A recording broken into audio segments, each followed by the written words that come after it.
صلی اللہ علی محمد صلی اللہ علیہ وسلم۔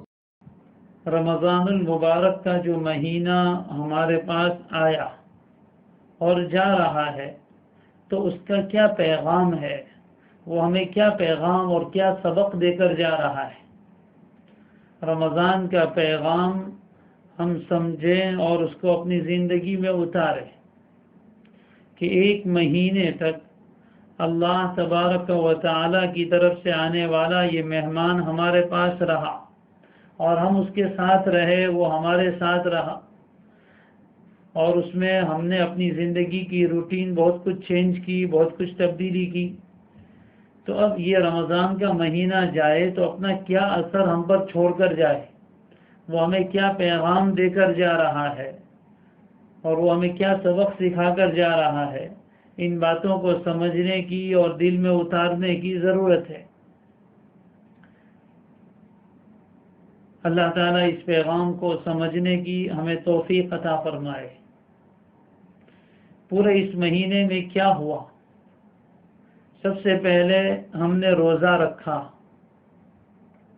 روزے میں کیا ہوا کہ صبح صادق سے لے کر غروب آفتاب تک ہم نے اپنے اوپر کنٹرول کیا، قابو کیا، اپنے آپ کو اللہ تعالیٰ کے حکم کا پابند بنایا اور اللہ تعالیٰ کے حکم پر اپنے نفسانی تقاضوں کو چھوڑا۔ کھانا یہ انسان کا فطری تقاضا ہے کہ اس کو بھوک لگتی ہے، پیاس لگتی ہے، یہ فطری تقاضا ہے، اور میاں بیوی کو ایک دوسرے کی طرف میلان ہوتا ہے، یہ فطری تقاضا ہے۔ لیکن اللہ تعالیٰ نے حکم دیا تو ہم نے صبح صادق سے لے کر غروب آفتاب تک اپنے ان تینوں تقاضوں کو دبایا اور اس کو آگے پیچھے کیا، کھانے پینے کے اوقات بدل دیے۔ تو اب یہ رمضان ہمیں یہ پیغام دے کر جا رہا ہے کہ یہ روزے رکھنے والوں، ایک مہینے تک تم نے اللہ تبارک و تعالی کے حکم پر اپنے نفسانی تقاضوں کو دبا کر رکھا تھا۔ میں تو جا رہا ہوں، لیکن باقی 11 مہینے تم حرام سے اپنے آپ کو بچا کر رکھنا۔ جہاں کہیں نفس حرام تقاضا کرے، حرام چیز کی طرف جانے لگے، اس کو روک لینا۔ نفس اگر حرام نظر اٹھانا چاہے تو اس نظر کو جھکا لینا۔ نفس حرام کا لقمہ منہ میں ڈالنا چاہے تو اس کو روک دینا۔ نفس حرام کی لذتیں لینا چاہے تو اس کو روک لینا۔ کان حرام کی لذت لینا چاہے تو کان کو حرام کی لذت سے بچا لینا۔ دماغ اور دل حرام چیزوں کو سوچ کر لذت حاصل کرنا چاہے تو دماغ سے ان خیالات کو دور کر دینا۔ جس طرح ایک مہینے تک تم نے حلال چیزوں کو اللہ تبارک و تعالی کے حکم سے چھوڑا تھا، اب اپنی زندگی میں حرام چیزوں کو ہمیشہ کے لیے اللہ کے حکموں پر چھوڑ دو۔ روزے میں دوسرا کیا تھا؟ اللہ تعالیٰ کے دیکھنے کا دھیان، تقوی، اللہ کا خوف دل میں تھا۔ اس لیے کوئی دیکھنے والا نہیں ہوتا تھا پھر بھی ہم کھاتے نہیں تھے، کوئی دیکھنے والا نہیں ہوتا تھا پھر بھی ہم پیتے نہیں تھے، کلی کرنے کے لیے منہ میں پانی لے جاتے تھے، حلق خشک ہو رہا ہوتا تھا، لیکن اس کے باوجود ہمیں اس بات کا دھیان رہتا تھا کہ اگر میں نے اپنے گلے سے ایک قطرہ بھی پانی کا نیچے اتارا تو میرا رب جانتا ہے، میں ایسا نہیں کر سکتا۔ جب اللہ تعالیٰ کا اتنا خوف دل میں آیا، میاں بیوی تنہا کمرے میں تھے، کوئی دیکھنے والا نہیں تھا، ایک دوسرے کی طرف میلان ہو رہا تھا، لیکن شہوت کے ساتھ چھویا بھی نہیں۔ موبائل فون ہاتھ میں آتا تھا، بہت سی گندی تصویریں اور ویڈیو بھی سامنے آتی تھی، لیکن فوراً نظر ہٹا لیتے تھے، فوراً وہاں سے آگے نکل جاتے تھے۔ یہ کیا تھا؟ اللہ کا خوف تھا۔ اور رمضان جاتے جاتے یہ پیغام دے رہا ہے کہ روزے رکھنے والوں، یہ اللہ کا خوف اپنے دل میں رکھنے والے اللہ کے بندوں اور بندیوں، جس طرح ایک مہینے تک تم نے اللہ کے دیکھنے کے خوف سے بہت سے حلال چیزوں کو بھی اور حرام چیزوں کو بھی چھوڑا، وہ اللہ رمضان کے بعد بھی دیکھتا ہے، وہ راتوں کو بھی دیکھتا ہے، وہ دن میں بھی دیکھتا ہے، وہ مشرق میں بھی دیکھتا ہے، وہ مغرب میں بھی دیکھتا ہے، شمال میں بھی دیکھتا ہے، جنوب میں بھی دیکھتا ہے۔ کسی جگہ تم اس کی نظر سے غائب نہیں ہو سکتے، کسی جگہ اس کی نظر سے اوجھل نہیں ہو سکتے. وَهُوَ مَعَكُمْ أَيْنَمَا كُنْتُمْ، تم جہاں کہیں بھی رہو وہ تمہارے ساتھی ہوا کرتا ہے، وہ تم سے الگ نہیں ہے. لہذا رمضان کے بعد بھی کوئی گناہ کا موقع ہے تو اس بات کا دھیان رکھنا کہ اللہ تبارک و تعالی دیکھ رہے ہیں. جب انگلیاں ٹچ کرنے کے لیے جانے لگے ناجائز چیزوں پر اور موبائل کی اسکرین پر گھومنے لگے، اس وقت دھیان رکھنا کہ کوئی نہیں دیکھ رہا ہے لیکن میرا رب دیکھ رہا ہے. جب کسی کمرے میں تنہا ہو، رات کا اندھیرا ہو، گناہ کے تقاضے پیدا ہونے لگے، شیطان گناہ کی طرف لے جانے لگے، تو پھر اس کو یاد دلانا کہ اللہ مجھے دیکھ رہا ہے، میں اللہ کی نظر میں ہوں، میں ہر دم اللہ کی نظر میں ہوں، اللہ مجھے دیکھ رہے ہیں. جب کبھی حرام کا مال آنے لگے اور نفس اس کی طرف للچائی ہوئی نگاہ سے دیکھنے لگے تو سمجھ جانا کہ نہیں، اللہ دیکھ رہا ہے. جب چپکے چپکے کسی کو دیکھنے کا موقع مل جائے، ناجائز نظریں اٹھنے لگے، نامحرم مردوں کے اوپر عورتوں کی اور نامحرم عورتوں پر مردوں کی نظر اٹھنے لگے، کوئی دیکھنے والا نہیں دیکھتا. موبائل میں آنے والی تصویریں اور ویڈیو دیکھیں تو کسی کی نظر نہیں پڑتی، لیکن اس وقت یہ دھیان رکھنا کہ نہ سونے والی آنکھیں اللہ تبارک و تعالیٰ کی ہمیں دیکھ رہی ہے، لہذا ہم یہ کام نہیں کر سکتے. روزے نے ہمیں یہ دو بڑے پیغام دیے ہیں کہ اللہ کے حکم سے حلال کو 1 مہینے تک چھوڑا ہے، اب ہمیشہ کے لیے حرام کو چھوڑ دو. اللہ کے دیکھنے کے خوف سے گناہوں سے 1 مہینے تک بچے ہیں تو اب ہمیشہ کے لیے اللہ کے دیکھنے کا دھیان اپنے دل میں پیدا کر لو اور گناہوں سے اپنے آپ کو بچا لو. پھر رمضان میں کیا ہوتا تھا؟ راتوں کو نمازوں کا اہتمام ہوتا تھا 1 مہینے تک. الحمدللہ ہم نے نمازوں کی پابندی کی، 5 وقت کی فرض نمازیں اہتمام کے ساتھ پابندی کے ساتھ پڑھی.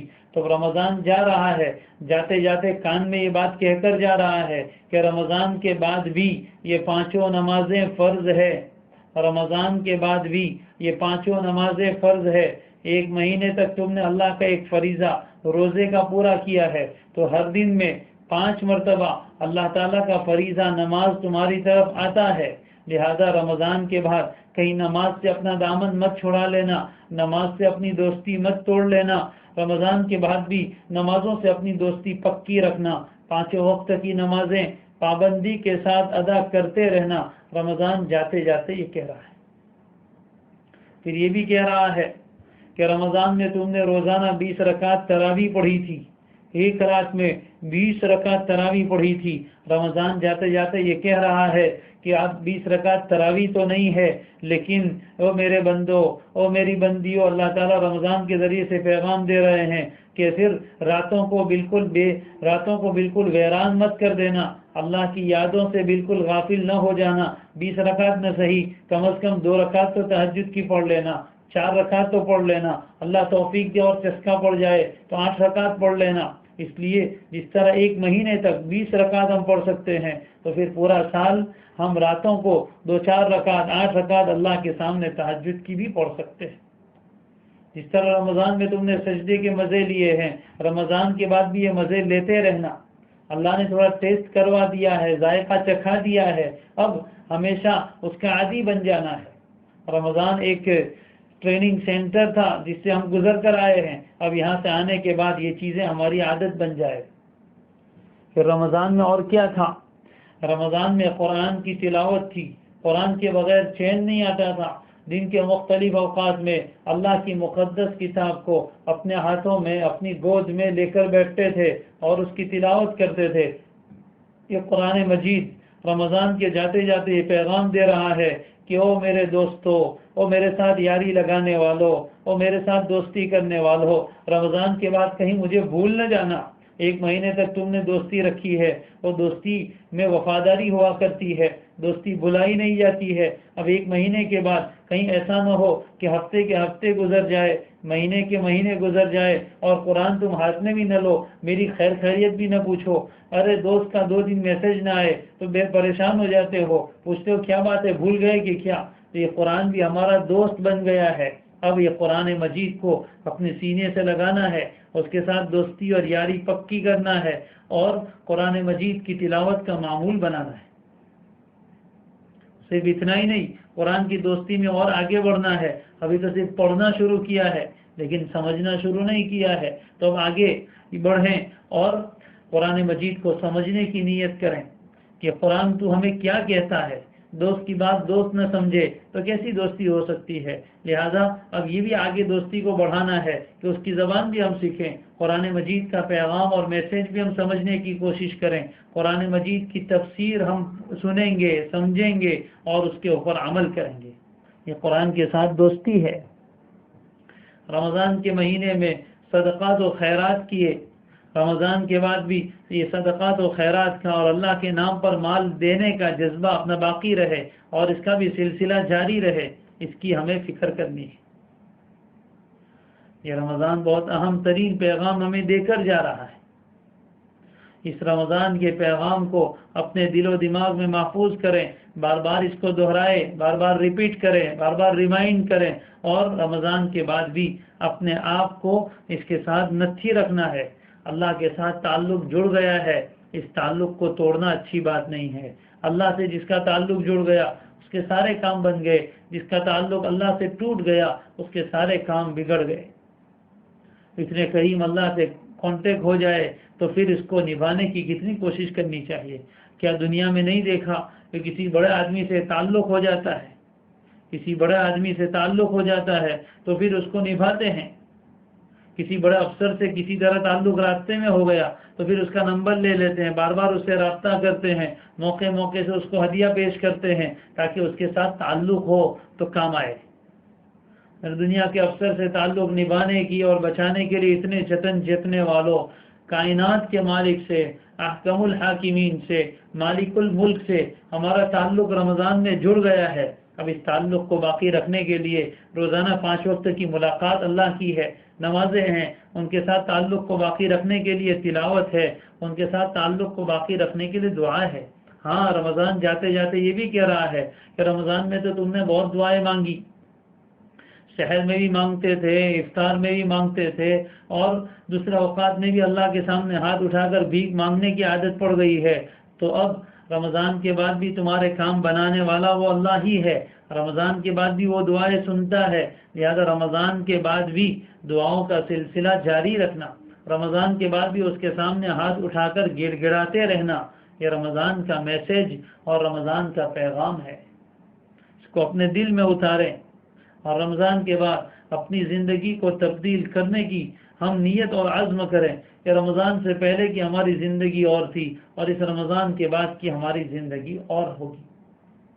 لگے لوگوں کو کہ رمضان آیا تو اس پر کچھ اثر کر کے چلا گیا، رمضان آیا تو اس کے اوپر کچھ اثر کر کے چلا گیا، ہر ملنے والا یہ محسوس کرے کہ اس رمضان نے تو اس کی زندگی بدل دی۔